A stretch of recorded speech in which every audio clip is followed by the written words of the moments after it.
Yan po mga ka-journey, dito kami nagtatanong kami sa yung para sa CT scan, yung private ba dito sa private Good Samaritan. Dito kami sa Good Samaritan private hospital to. Puntahan namin para baka sakali no kamura tayo. Ito si Ate Mings nagtanong mga ka-journey sa loob ng hospital ng Good Samaritan, private hospital to. Ang purpose namin para mapadali sana ba na mayroon kaming makuha na madali lang, kasi doon sa PJJ isang buwan pa namin hintayin kasi ano din doon naka schedule by schedule din mga ka-journey.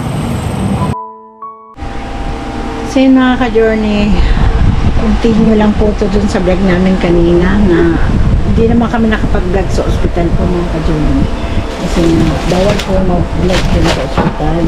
So ayun nga, nakarating na kami dito. First time po namin nakarating ng Cabanatuan Hospital po mga ka-journey. At medyo may kalayuan din po pero straight lang yung daan niya. So yun po, at dumaretso nga po kami sa sa pinaka-surgery po kanina.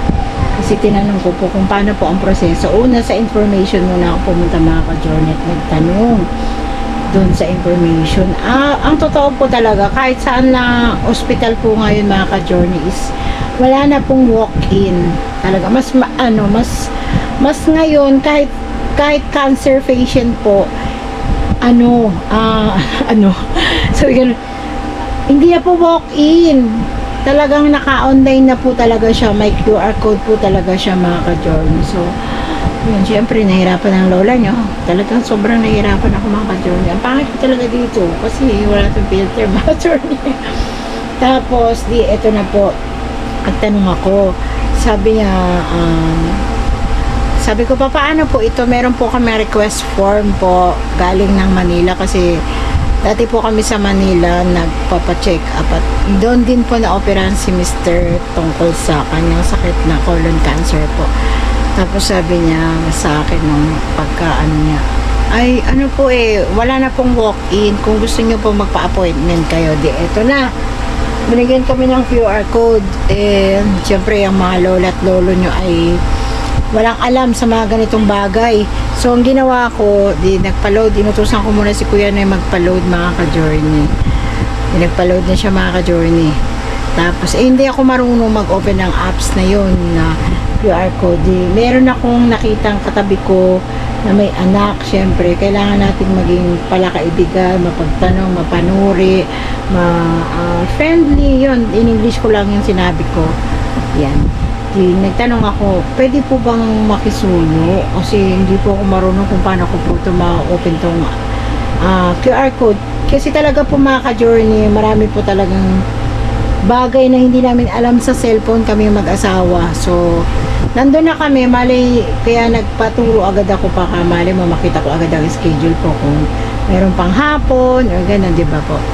Ayan na, binuksan niya po yung link, tas siya yung naglagay ng mga pangalan namin, edad, saan galing, anong province, pangalan niya, gano'n, ganyan, etc. Tapos kung anong clinic o anong papasuri, gano'n, kung saan ka nararapat na doktor, kung sa oncology, kung sa pedia, mga gano'n. Okay na po. So, ayan. Ang nakita naming available lang po na appointments is pinakamalapit na po yung June 30 mga ka-journey. June 30 siya. So, 17 pa lang ngayon or 18 tomorrow. Ayun. Medyo matagal. So, eto na. Nagpunta na po kami doon sa isa, nagtanong pa rin po ako kung anong proseso dahil sabi niya, nung pumunta kami sa baba, sabi nung nakakita ng form po ni Kuya Noy ay creatinine, kailangan magpa-check po na ng creatinine. Hindi, sabi niya pumunta ka ng laboratory.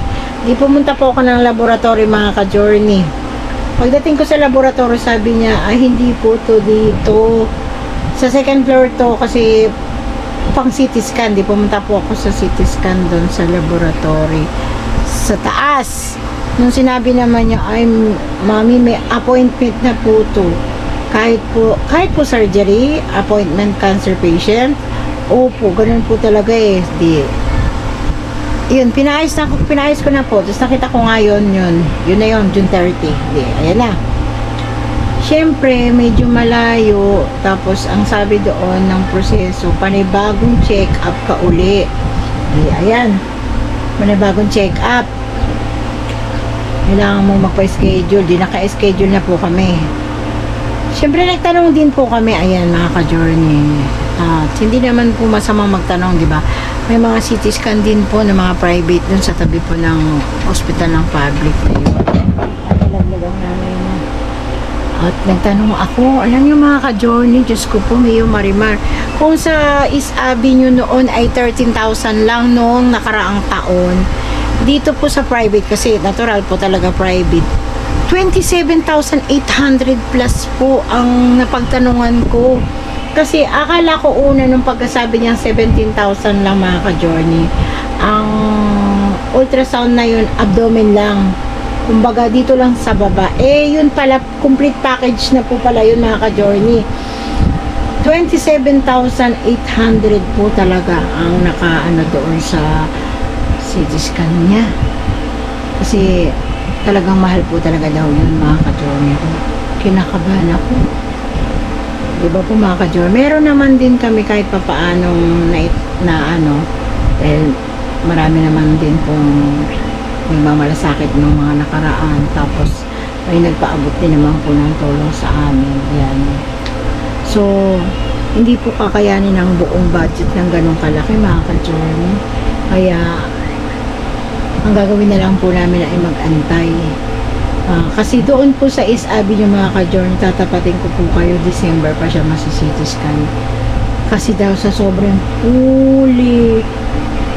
ano na talaga, napakadami pong sa CT scan, naka-line up daw po, sabi po doon sa, nakausap ko rin po doon sa East Avenue, mga ka-journey.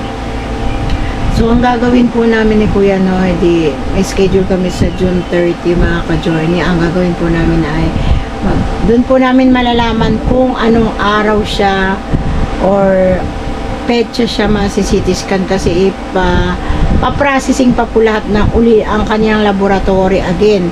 Panibagong laboratory po, mga ka-journey. Kasi iba po kasi daw yung doon, yung ipinakita po namin request ay hindi yun nag-approve dito sa Kabanatuan, sa ang hirap ba? JJB ba yun? Basta ganun, yun na yun. Kabanatuan Hospital, mga ka-journey. Hindi po pwede yung request doon at clinical abstract doon ay yun yung ipinakita ko, hindi po. Kailangan niya pong makausap ng kanyang bagong surgery or magiging doktor po ni Kuya Noy para po sa kanya. So sila po yung mag-uusap dalawa para malaman po ni Kuya Noy, kasi alam ko talaga sermon di gulat na naman to si Kuya Noy dahil talagang ganon. Dahil dati talaga is urgent na talaga siyang ma-chemo. 2 beses na po kasi siyang nung pagka-opera niya, nung pagpunta po namin ay naka-schedule siya ng Mayo. Diba po, na-operahan siya ng January katapusan. Tapos bumalik kami, nagpatanggal kami ng tahi, bumalik na naman. Siguro makadalawang check-up po siya lang doon, nag-follow-up check-up. Kung hindi po si Kuya Noy nagkakasakit, hindi siya magpapa-check up, mga ka-journey. Kasi nga po, aaminin ko sa inyo, si Kuya Noy ay kinakabahan, natatakot. Dalawa po yung naglalaro sa isip niya. Ang gastusin, ang pagiging makakalbo siya. Tapos, yung nga po, sabi ko nga sa inyo, meron siyang nakasalamuhang nagki-chemotherapy. Is yung huling punta po namin doon, nasabi ko nga po sa vlog namin na nakausap niya, nakita niya ang sitwasyon, nakalbo, nandidilaw yung mga balat, yung mata, yung kuko, maitim, ganon, pumayat, ganon siya. So, si Kuya Noy napanghinaan ng loob, kaya hindi talaga siya nagpa-chemo noon. Ngayon po, nung nakausap namin yung huling doktor na nag-check sa kanya, baka daw po metastasis ba yun, sabi po ng doktor, na baka kumalat, lumaki na yung bukol, yung tumor sa kanyang loob ng colon cancer. Yun ang inaano ng doktor. Kaya hanggat maaga daw po ang sabi ng doktor, magpa-check up kayo kung hindi kayo makakaantay dito sa East Avenue. Magpa-check up sa iba, tapos magpa-CT scan. Yun po ang sabi. So, yun na nga po yung ginawa namin kanina. Aminado po ako bilang asawa na mahirap po si Kuya Noy na makumbinsi noon na magpakayamo siya sa totoo lang. Ngayon na lang po siya nagkaroon ng lakas ng loob, mga ka-journey, na mapapayag namin siyang mapakayamo, mga ka-journey. Kasi siguro iniisip niya tuwing sabi ko ayoko umiyak eh. Iniisip niya kasi, mga ka-journey, pag nagkakasakit siya sa isang buwan po, kasi hindi pwedeng hindi siya nagkakaroon ng ganyan na nahihirapan dumumi, nagsusuka, nilalagnat, bawat galaw masakit. Talagang ako bilang asawa, mga ka-journey, nasasaktan kasi hindi ko alam kung paano ko maano yung pain niya pag nakikita ko siyang gano'n. Andun yung kinakabahan ako na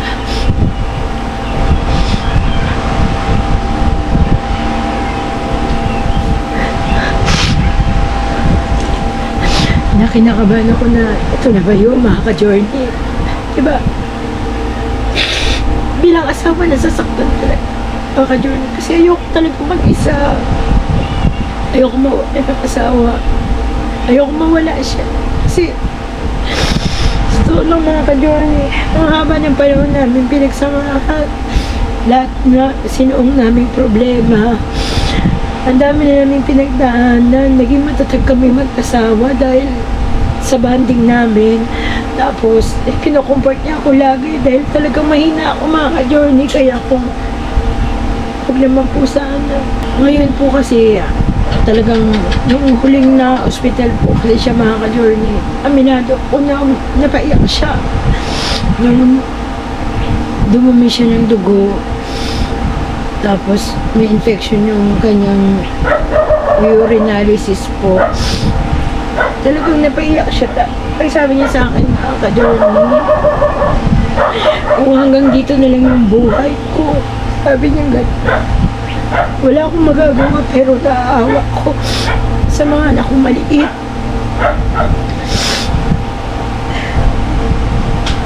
Ayoko umiyak, mga ka-journey, kasi alam ko nanghina din yung loob niya, pero bawat araw na dumaraan, natatakot ako, kinakabahan ako.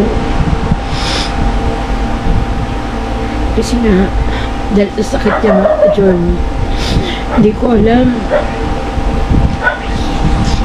anong gagawin ko kapag nawala sa buhay ko. Kasi mahal ko siya, mga ka-journey, sobrang mahal ko po yung asawa ko, kahit na minsan nag-aaway kami, pero sandali lang. Pagkalibawa, nagalit siya, tapos ako nagalit din. Mamaya wala na sa kanya. Mabilis siyang mawala ng yung akala mo hindi kayo nag-aaway, ganun. Wala lang, mabilis lang siyang kakausapin ka na niya agad. Yeah, yun, mga ka-journey, nagpapasalamat ako ngayon kasi siya na mismong gusto talaga magpa-chemo, magpa-CT scan. Dahil din sa mga anak niya, dahil kung lalaban ka naman din naman sa hamon ng buhay, sabi ng mga anak ko, gawin mo na yun, makakasigurado ka pa, kasi mahirap kalaban yung sakit mo pa, sabi ng mga anak niya. Nandito lang kami, sabi ng mga anak ko. Wala man silang maitulong dahil pare-parehas naman din silang nagsisimula pa lang sa buhay nila, lalo na si Jamela, kakapasok ko na lang ng trabaho, tapos si Makmak, kaka-start lang din niya ng trabaho, naghahabol pa siya sa mga bayarin niya sa bahay, mga ka-journey. Pero kaya naman daw niya at hindi na siya magpapasakit ng ulo sa akin, yun ang sabi ni Makmak. Kasi unti-unti niya naman nababayaran yung mga bills niya, yung upa niya sa bahay. At ipapasalamat ako kasi nagiging matatagal na yung pag-iisip ni Makmak para sa sarili niya. Salamat, anak. At sabi niya sa akin, babawi siya. Ngayong July kasi tapos na lahat ang bayaran niya. Nakakaipon na siya ng kahit pa paano, may maitatabi na raw siya. At pinapahinto niya ako magtrabaho. Sabi ko na, yung trabaho ko naman ngayon ay pasulpot-sulpot lang kasi nga alternate rin yung pasok ko. At syempre sa mga susunod na buwan, nakapokus ako sa papa niyo. Yun ang sabi ko. Si Jamela din, sabi niya, huwag kang mag-alala ma, by July din kahit pa paano makakapag-abot ko sa iyo kasi unang sahod ko yun, sabi niya sa akin. Salamat mga anak kasi ngayon ko nararamdaman yung pagtulong niyo kahit na alam ko hindi niyo pa kaya. Salamat ng marami. Si Dudong din, nung nakaraan nandito siya, sumama siya pa uwi dito sa Bulacan, tapos nag-aasikaso din siya ng papel niya, kinuha niya kasi yung passport niya na attorney. Sabi ko, ako nang baala sa papa mo, pag nag-start siya ng chemo, ako na kasi isang araw lang naman yun, uuwi naman agad.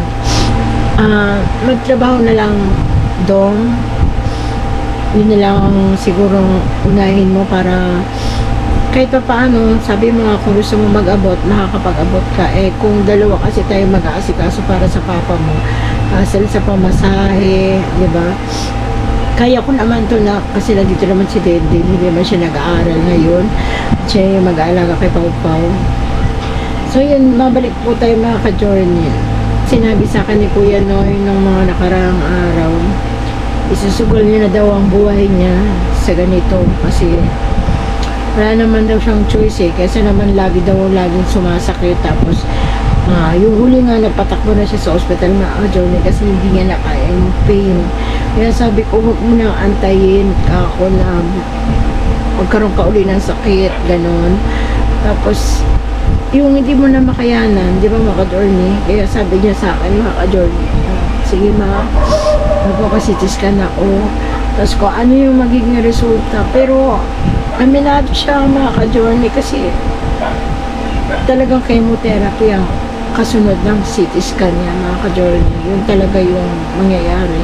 Kaya aminado na siya sa sarili niya na kailangan daw pagdating ng magkikemo siya, hindi na daw siya magpupuyat, hindi na siya mag-edit. Sabi ko si Dente na lang pa-editing natin. Dahil sabi ko sa kanya, huwag mo nang intindihin yun. Paano daw yung pangkabuhayan namin. Kasi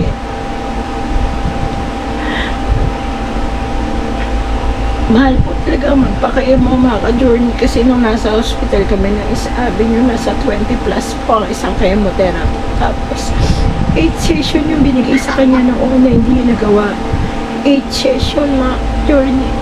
Kung hindi ka magaling lumapit sa mga iba-ibang mga pamamaraan, hindi mo kakayanin yung ganong halaga. Kung wala kang alam sa mga bagay-bagay na pwede mong lapitan, wala. Kasi hindi naman mura yung CT scan, chemotherapy mga ka-journey. Sa mga gagamitin pa lang bago ka i-chemo, bibili mo lahat yun. Kasi nga, naranasan ko nga po, tapos hindi tumuloy si Kuya Noy, kaya alam ko. Tapos yung mga katabi kong nagpapakemo yung mga kamag-anak nila, nakikita ko yung mga LGU nila, mga papel kung saan nila nilalapit. Bago po kasi magpakemo ang isang tao, nakaprocess na po lahat yun. Tapos, kailangan bago siya isalang, hindi pa siya na isasalang, may papakita mo na yung mga gagamitin niya, yung mga pinabili. Ganon mga ka-journey. Kaya, sana makayanan ko lahat nito mga ka-journey. Dahil sa tulong nyo rin, huwag po kayo magsawang manood sa mga vlog namin mga ka-journey. At please po, don't skip ads din po sa inyo. Tapos pakishare na rin po ng mga vlog namin. Nakita nyo naman po ngayon, mahina po yung vlog namin mga ka-journey. Pero okay lang. Ganun talaga ang buhay eh. Siguro na yung iba nagsasawa na. Pero hindi po ako nawawala ng pag-asa mga ka-journey. Makakaahon din kami. Tapos, yun nga, matatapos din namin to. Gagaling ka, Dar. Gagaling si Kuya Noy mga ka-journey. Tulungan niyo ako mag-pray. Tulungan niyo ako mag-pray.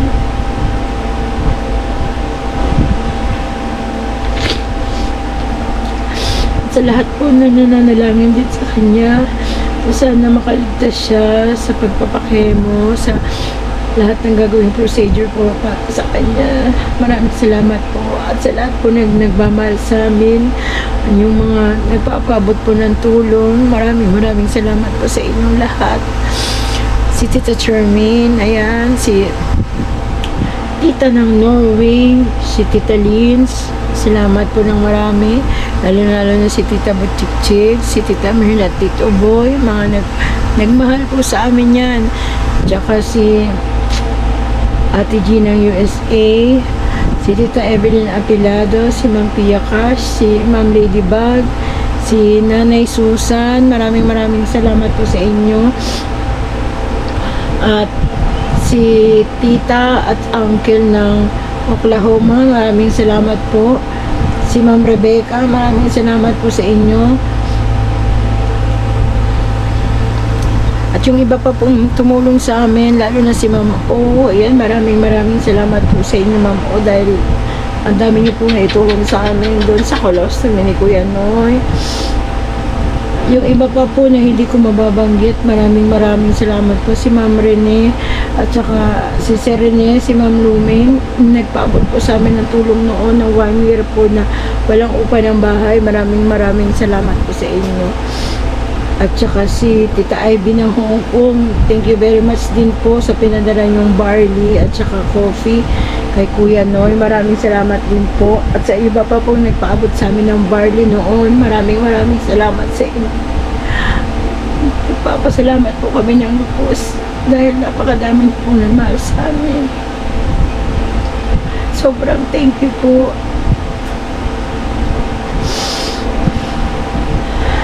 Sana po mga ka-journey, huwag po kayo magsawa. Kahit maliit lang ang views, okay lang yung mga ka-journey. Basta araw-araw po mag-upload kami kasi ito po yung anak buhay namin eh. Dito po namin kinukuha lahat. Pagpapaaral sa mga bata. Maraming salamat po sa inyo. Sa mga nagpaabot po ng tulong sa colostomy ng mga nakaraan kay Kuya Noy, maraming salamat po.